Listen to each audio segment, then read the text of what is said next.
So today, we continue with the 12 laws of karma. Do you remember the first law? The law of cause and effect. What you plant, you shall reap. That's where we started, and what we do is we look at it from a lot of different aspects. And today we're going to take it and we're going to look at it from the aspect of what is the 8th law. And the 8th law is the law of giving. And it's more complex than giving money or giving service. It's so much more complex than that. So I want to explore that with you today. Because what I want to talk about is that we must live by the values that we hold dear. And so we identify that at Agape. We teach values all the time. We just did a workshop last week on what are your top 5 values. Until you know your top 5 values, you're living by the values of others. Because until you've identified who and what you are, you cannot be your unique self because you haven't focused on that at this time. So we have to grasp the idea that we have values. We hold them dear because they're at the very core of the inner being of us that's trying to express itself. And then from there, we can't just talk about them. We can't talk about love, peace, joy, and judge, and have lack of patience, and be all those other things that are opposite of it. You see, we talk about this thing of love. The whole theme at Agape is always about love, and we've got to come to the understanding that the second we live in judgment, there is no love. Do you hear that? And if you follow social media will suck you in. It's like that big proverbial drain. And I mean, this drain is so big and there's 1 billion gallons in it. It starts swirling like this. And if you get a foot in it, it'll just drag you in. This is where you've got to understand what are your values, what makes you unique. Because you ask the question then. The question that I always ask when I'm doing anything in my life, is this supporting my higher values? If it's not, then I got to say I can't do it. I've got to be away from it. Now, I don't want you to think I'm perfect. I can see that some of you don't think that already. I have so many people around me that remind me of my imperfection. But let me just share the fact that I am perfect right now. Because everything that I am right now is the sum total of everything I've ever thought, felt, done, experienced. I am the accumulation of that. So I am perfect based on what I've put out into the world. I have perfectly created the Lee that you see today. Just like you have perfectly created the you that you are today. Now, where we have a lack of self-love is where we judge ourselves about where we are today, where we say that we are not enough based on where we are today. No. Realize that you're on an eternal journey. You're on an eternal journey. I can remember going back to 2008. And I was the assistant minister at the Center for Spiritual Living in Dallas at that time. And I was asked to be on this interfaith panel. And we were speaking about what is the definition of happiness. And there were 6 different ministers representing different faiths, and we all got up. And we did our thing. And the last one was a gentleman from Kriya Yoga, Paramahansa Prajnatananda. So Kriya Yoga is a direct lineage of Paramahansa Yogananda. When Yogananda was alive, Yogananda had this great movement here in the West, and after he died, it broke into 3. You ever hear that before? In any spirituality, it seems like everyone breaks and splinters off. Well, one of the lineages is Kriya Yoga. And I can remember Paramahansa Prajnatananda speaking. And he was such a beautiful man. He's about 5'3". He's got this hair. Then he's got this beard. And then he's got these brown eyes. These eyes that are so big. And after the talk, I call him now Baba. Baba came up to me. Baba is a term of respect. It means like father. It's someone that you respect. Baba comes up to me. Now keep in mind, okay, he's got these little bitty hands. Real little, like child hands. I mean, really tiny hands. I was looking, God, those hands are tiny. And he's there and he's talking to me and he's got these tiny hands. And all of a sudden, now I'm 6'2". He reaches up and he starts to stroke my cheeks. As a man, what do you do?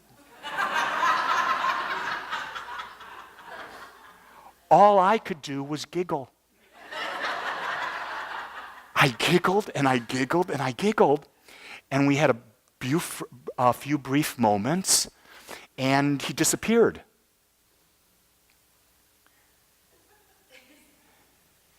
But I couldn't forget those little hands. And I went to my wife and I said, "Show me your hands." But hers weren't small enough. And then I found that I wanted to connect with this person. There was something about this man that I'd never felt with another human being before. And so I called up Kriya Yoga in Dallas, found out he was going to be here, but then I found out I couldn't be with him at the retreat he was at in Austin. I couldn't just drive down and be with him because I hadn't been initiated into Kriya Yoga. Well, needless to say, 30 days later, they offered initiation. I took my wife, a couple friends. We became initiated in Kriya Yoga. The next year, Parama Baba came back and he did a silent meditation retreat. And I did the retreat. First time I ever did a silent meditation retreat. But there was time in the retreat where I got to know him. The next year I did a retreat. Got to know him more, to the point that we have a connection. When he sees me, we embrace. He demonstrates what he believes. He practices what he believes. He demonstrated to me love in a way that I've never forgotten and I've never yet experienced again like that. I've been with a lot of great spiritual teachers. What his nature is giving. Being himself with those little bitty hands, reaching up and just stroking and not caring what anyone thinks, but being himself. That's the beauty of what giving can be. You see, it's not about giving special things. It's about giving the love that fills your heart, that fills your being. It's about being real. It's about being authentic. You see, how do you give to yourself? That's a real question. Are you critical to yourself? Oh God, yes you are. Because everyone is. We beat ourselves up more than anyone else could possibly beat ourselves up with. And you see, until we can give to ourselves, we can't give to others. It all starts right here, right at the heart center. Do you notice I didn't go to the side? I went to the center because that's where the heart is. The heart is really in the center. So to know that. And so I want to take it a step further and says, what we claim to believe, we must live. This is where the real work in spirituality takes place. It's living the teaching. It's living from a place of love. It's living from gratitude. And it's living in alignment with what you say. Do you say to yourself, I'm going to meditate every day? And then do you? Do you say to yourself, I'm going to do some affirmations today? And do you?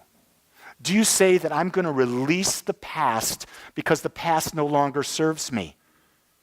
And do you? Or do you drag its big, hairy butt with you wherever you go? Because isn't that the case, Rachel? They just drag that big, hairy thing behind. That's what people do all the time. They take what they have not forgiven, they take what they have not let go of, and they bring it with them in every situation.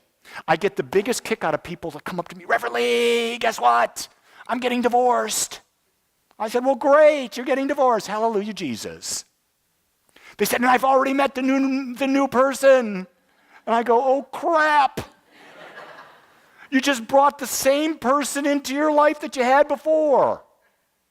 Do you know why I know that?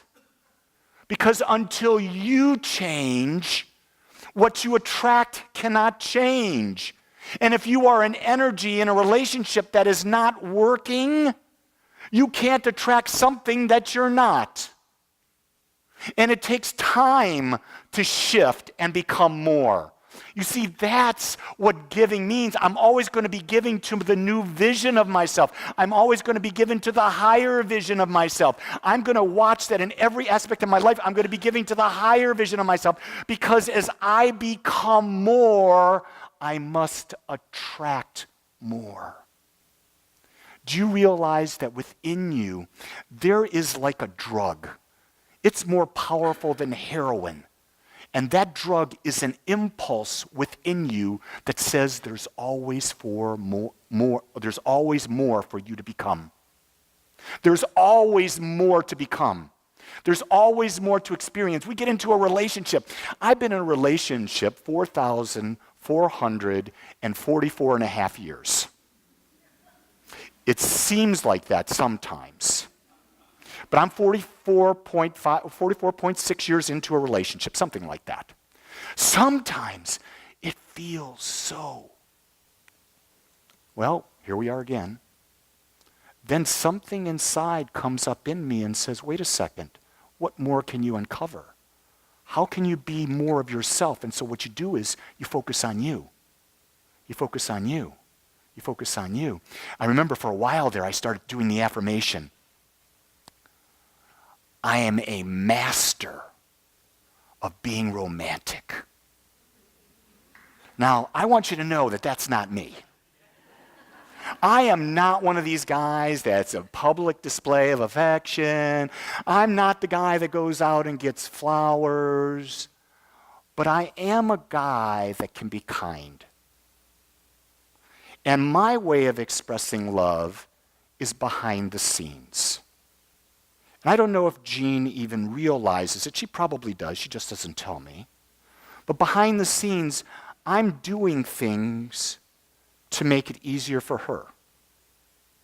I'm trying to do things because she has a full-time job in the corporate world. I have a full-time job as a minister, but I'm home. I've got more freedom. I can do what I want. How can I bring our relationship so that it's easier for her and me give?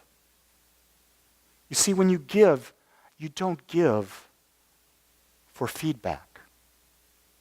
You give because giving is natural. You give who you are. This is what I learned from my mother. My little mother, 4'11" Sicilian, little woman, big mouth. I mean, a big mouth. This woman could light up the entire neighborhood. I went to my 25th high school reunion. It's at a hall 3 times this size. There's like 500 people. And from across the hall at the other end is Janie Farish.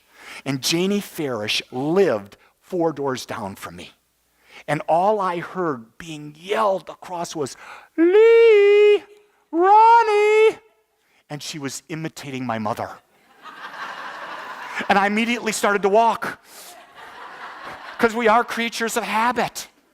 But my mother it didn't matter where I went. I remember going to the seminary. I was 40 miles away from home, living away from home, and I could hear her voice yelling, Lee, come in for meditation. I mean, where am I going with this? I got off on this story. It's about giving.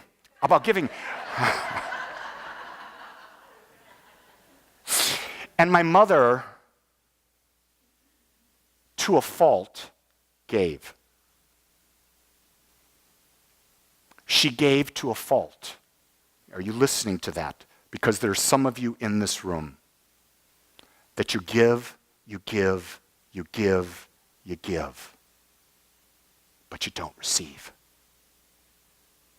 You see, to be a giver, you've really got to be a receiver as well.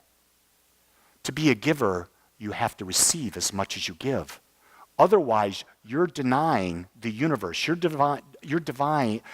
denying everything that exists the opportunity to more freely express through you. Think about your life in giving and receiving as if it was your circulation system. If you stop receiving or you're not giving, it's like building plaque up in your blood vessels. and you block the flow. So the same thing comes true with this whole thing of giving. It's a cycle. So what I want to say to you first is, you've got to learn to give and receive for yourself. Are you hearing that? You have to give and receive for yourself, because if you don't have a circulation system going, you're not healthy. And if you're trying to give to others, you can't give because you really don't have any more. That's when people say, God, that person sucked the energy out of me. You ever been around people like that where you feel that? Well, if you're giving and receiving of yourself, you can be with people that you might call energy vampires or whatever, and they won't even bother you. Because you're giving to yourself. Remember, there's an infinite power and presence that rests within each of us. An infinite power and presence. It never tires, it always has enough. But we stop the flow that's within us. We forget that we're connected to this divine beingness. And we stop that flow, and then when we stop that flow, we think we need it from outside, and that's where all our addictions come from. They come from the fact that we don't realize that we've got it right here. The law of karma is really clear about this in the law of circulation. It is done unto you as you believe. What you plant, you shall reap. It is not I, but the Father. It's something greater within you that is coming out. It's not the little you, it's the big you, the all you, the infinite you. And that's what giving is about. Giving is about giving the authentic nature of yourself. First off, giving yourself the freedom to be authentic, the freedom to be you. Oh my God, what a gift that is.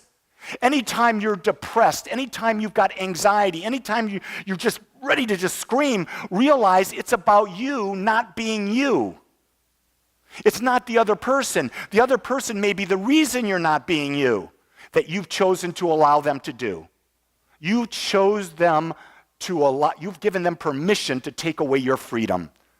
Ooh, that sucks. I'm going to share with you this. People ask me, what is the secret to being married for 44 and a half years? Here's the secret.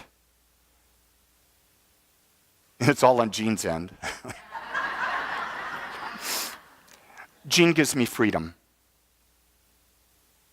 That's what I'll say to you right now. Jean gives me freedom to be me.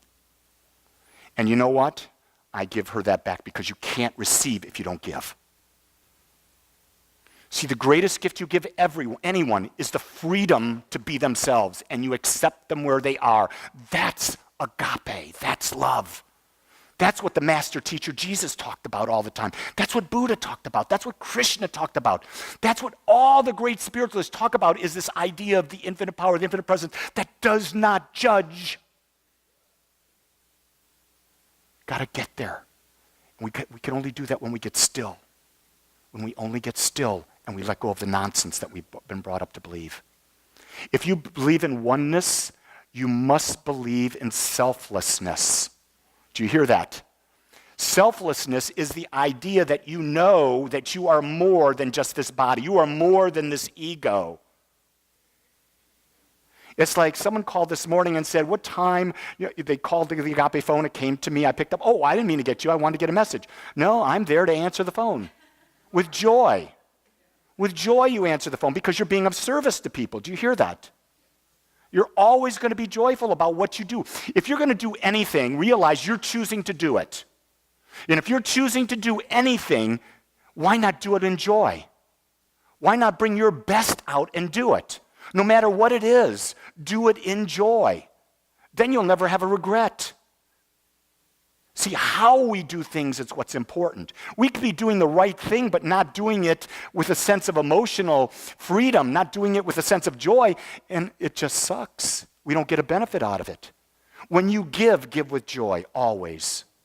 Oneness means to accommodate something other than ourselves. So we talk about that. Oneness is the idea that, wait a second, it's not just this Lee thing. And I use it to say like this, let's use the ocean, okay? And each of us are a wave on the ocean, right? Each of us are a wave. But underneath the surface, we're all one. You can't tell us apart. That's the same thing in spirit. The infinite nature that we are is like the body of the ocean. We just happen to be right now so focused on being the wave that we can't tell we're connected, but we are connected at a very deep level. And that's what we've got to come to realize. That's where love comes in. Love is the realization of that. Without a selfless nature, true spiritual growth is nearly, and I put nearly because I didn't want to say always, but it's impossible. Because until you can embody the idea of oneness, how can you embody the power that's in you? How can you embody the power that's in anyone? How can you have hope that there's something more that can happen and it's not your little ego, but it's something greater? You see, when we can embody oneness, we realize that we are giving from an infinite source. Do you see that? And when you're giving from an infinite source, there's never lack. You'll always have enough. People say, do you ever get tired of people telling you their challenges? I said, no, because I get to give my gift, which is I get to look at them and I get to see oneness. I get to look at them and see truth. I get to look at them and know that they are perfect right here and right now. So I want to share with you this.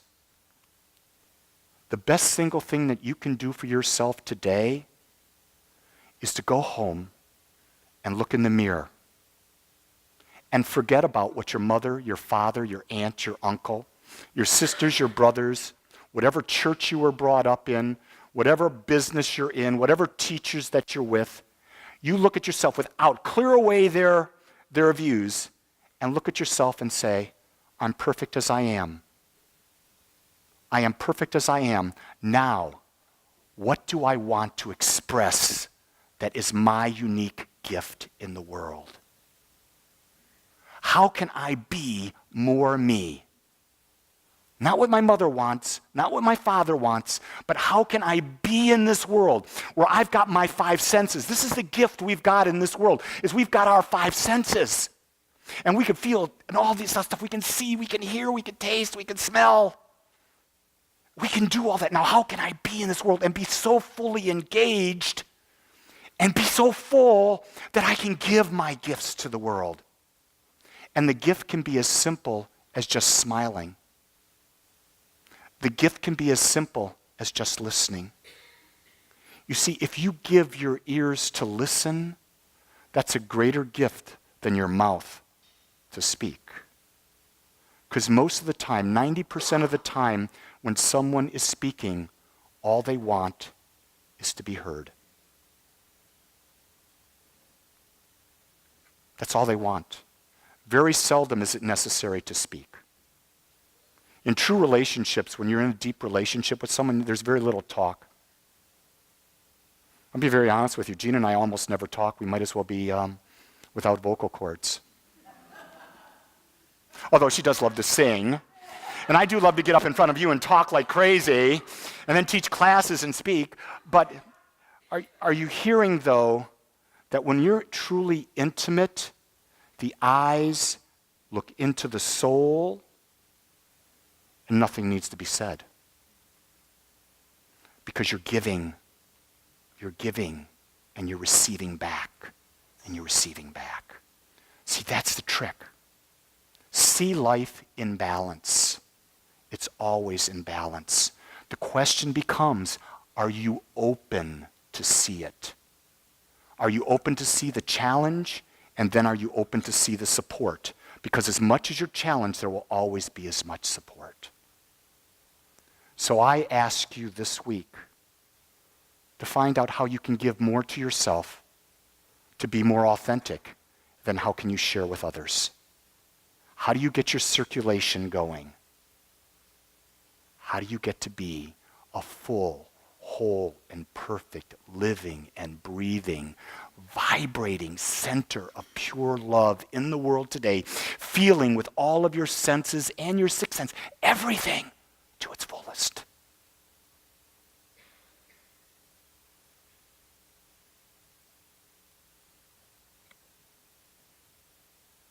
There's nothing more to do but to pray.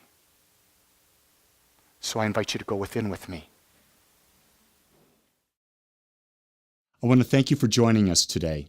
I'm so grateful that you took your time to watch or listen to this message.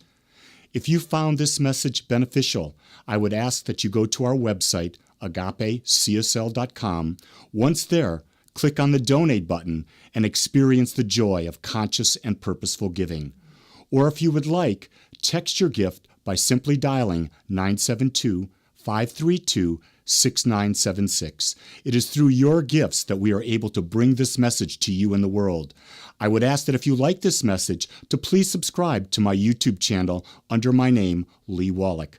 Again, I want to thank you for joining me in the Agape community as we learn how to better self-love through conscious living.